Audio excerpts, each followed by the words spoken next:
Daming nagtataka kung bakit umaatras ang mga earnings, views, at interaction, no? So, i-try kong i-explain. Tara. Okay guys, no? Ato nang i-explain og mayo kay daghang galibog aning 28 days, last 28 days daghang kay kong nabasahan sa ilang mga views o mga earnings ngano kunong mogamay kada adlaw. So, ako nang i-explain taman sa akong makaya, no? Sa akong nasabtan. So, kani mga diba, akong example dere is ang atong 1 month, kani yung 31 days ang akong example kay ang basihan man gud nila is last 28 days lang. So like for example, naanata diring pitsaha sa 31.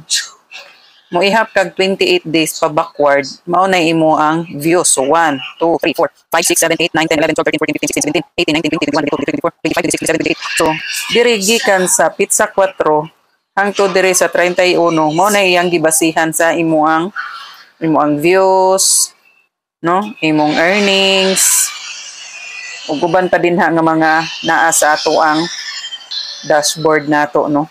So last 28 days. So like for example, naapata diri unsa tarong pizza G's, pizza G's ta.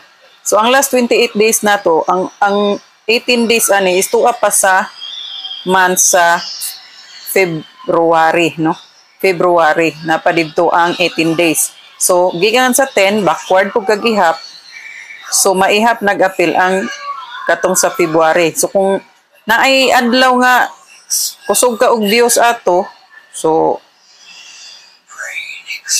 minus to siya. Like for example kani gikan dire padulong dire 28 days man, no. Unya kaning ni ang pizza tres nimo nag-views ka ani og kuan butang ta 3K nyangi mo ang views karon is 90K, so automatic igkaugma ma-minus yun ang 3K nimo, mahimo na lang ng 87, no, mahimo na lang ng 87K. So mo nang kada adlaw kailangan tang moapas pud ta og another na pud nga video para mobalik na pud ta ani or malabwan pa nato ang 90K. So ingana na siya. So ayaw mo kabalaka kay kanang na ang mga views ana maadra manggihapon na siya inig kahuman sa bulan sa March. So mabitaw na siya nga inig kahuman pati ang earnings ingana po na ang kwintana. Mingka ang imong earnings karon $6. No, $6 niya ikaugma 5.5 na lang dollars ingana. So kinana siya dito sa pizza nga wala na siya nasulod sa 28 days pero inig kahuman sa 31 in the following month inigabot na sa April.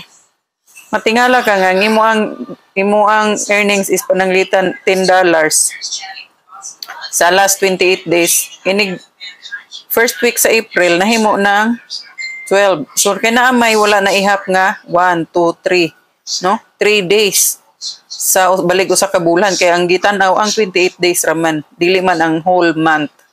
So ingana na siya mo nang ay mo katingala nga kada adlaw gasibog gaatras kay so matotal ra gid gihapon na inig abot sa first week sa following month. So pareha nga ni kay March inig abot tungtong sa April 1 to April 5 posible na ginaana nga mga pizza mosulod man gining mga earnings ug mga views, no, mosulod makita man na nimo da last 28 days. So makita na nimo ang total tanan mo nang matingala ka nga oy gahapon akong earnings mo man dayon pag total dire sa last na nga month 31 days man gyud ang usa ka bulan, di ba? 31, 30, no, isa ra may 28.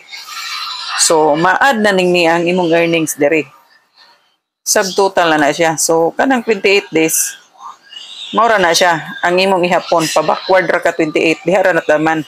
Pero di pud pasabot nga dili ka pilag sweldoan ning mga wala na apil sa 28. Walang siya nakita sa dashboard or sa ato ang analytics pero wala na siya nakita pero dibot pasabot nga di na siya ma-add-on ra gyapon na inig abot sa total inig abot na ta sa following month.